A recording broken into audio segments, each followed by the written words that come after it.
Hey everyone! Today we're diving into one of the most powerful security features in Zoho Assist, the Secure Connect.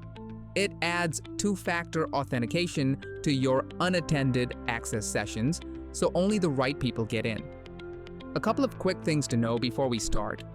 Only super admins can access the Secure Connect settings, and you'll need to have MFA already configured. Alright, let's enable it. Head to Unattended Access, then go to Settings and click on Secure Connect.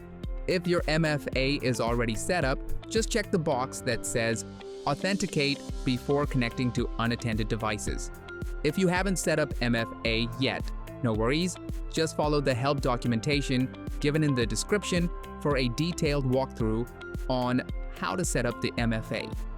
Once MFA is active, come back here to the Secure Connect settings and enable that authentication option. Next up, set the reauthentication time. This setting lets you control how long a technician can reconnect to the same device without having to authenticate again. Once that window expires, or if they switch to a different device, they'll need to go through authentication once more. Moving on, if you've got some devices that don't need this extra security layer, you can exclude them easily. Click Add an exclusion and select the devices you want to skip.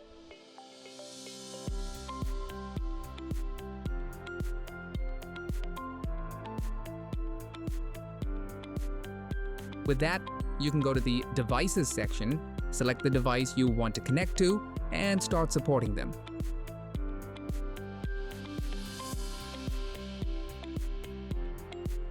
And that wraps up our walkthrough on Secure Connect in Zoho Assist. Thank you for joining us. We'll see you in the next one.